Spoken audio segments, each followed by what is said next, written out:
Em uma perspectiva cristã, existem diferenças inerentes e fundamentais entre o budismo e o cristianismo, sendo um elemento significativo que enquanto o cristianismo é monoteísta em sua essência e depende de um Deus como criador, o budismo é geralmente não teísta e rejeita a noção de um Deus criador que fornece valores divinos para o mundo. Em países como o Sri Lanka, onde a grande maioria se identificou com o budismo Theravada, embora influenciado por algumas tradições Mahayana ao longo dos séculos, quando são feitas tentativas de introduzir em nome do budismo rituais e símbolos alienígenas até então desconhecidos da maioria dos habitantes, invariavelmente leva a problemas desnecessários. Isso é uma pequena maravilha, uma vez que os verdadeiros motivos por trás de tais tentativas têm pouco ou nada a ver com fazer os Theravadins entenderem as diferentes escolas do budismo. Chegando ao cristianismo, os monges budistas do Tibete ouviram pela primeira vez sobre o Deus único, salvação, vida eterna, ressurreição e coisas semelhantes, quando os missionários ocidentais foram lá. Os monges concluíram que os ensinamentos de Jesus Cristo eram semelhantes aos de Buda. Ao contrário do cristianismo, o budismo não surgiu como uma religião dos oprimidos, embora em sua época o Buda fosse frequentemente muito crítico em relação à elite da sociedade indiana dominada por castas. Ajudou a formar um movimento de protesto contra a exploração da religião e a corrupção dos sacerdotes brahmanes. Nesse sentido, o budismo foi um movimento social desde o início. No entanto, o budismo defende posições comprometedoras e não se encontra lutando ao lado dos pobres contra os ricos. O professor Justin Bass oferece um resumo das fontes históricas de Gautama Buda. A primeira menção na história do Buda é encontrada em inscrições do Edito de Ashoka, que são datadas do reinado do imperador Ashoka do Império Mauryan, 269-232 AC. Esse é um intervalo de mais de 200 anos entre a morte do Buda e nossa fonte mais antiga que o faz referência.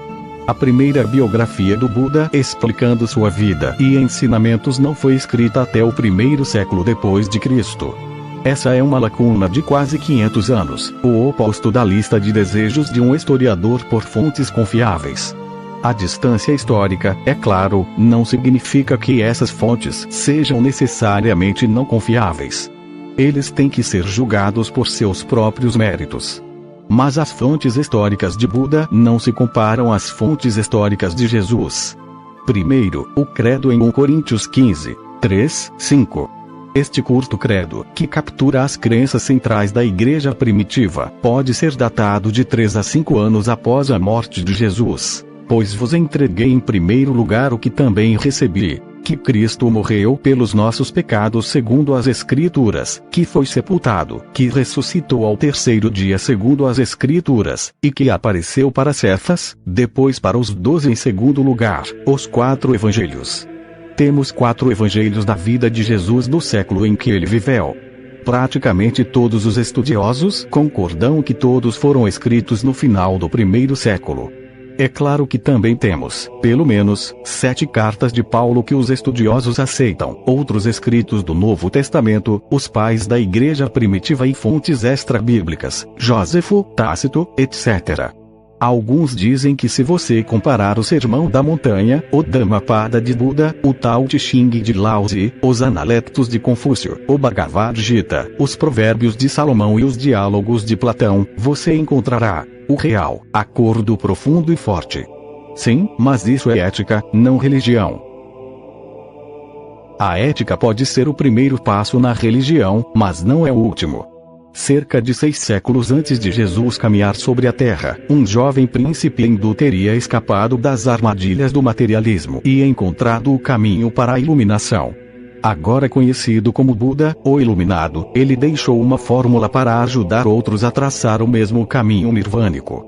Esses ensinamentos foram destilados no sistema de crenças conhecido como budismo, uma religião humanística e essencialmente monista. Como uma das religiões globais mais antigas da história, é uma das religiões que mais crescem atualmente e atualmente possui quase meio bilhão de adeptos em todo o mundo. Isso o torna um dos maiores blocos de grupos de pessoas não alcançados com o Evangelho. Em países como Tailândia, Tibete, Butão, Camboja, Laos, Myanmar e Sri Lanka, mais de 60% da população pode ser descrita como budista popular. A Tailândia é 95% budista, com Myanmar e Camboja cerca de 90%. Mas o budismo não é mais apenas para o Extremo Oriente, já que os Estados Unidos se tornaram um campo de missão principal para o budismo, alcançando gradualmente a aceitação geral. Provavelmente a mais atraente de todas as religiões não cristãs para a mente ocidental, observa Anderson, a América agora tem 2 milhões de budistas locais.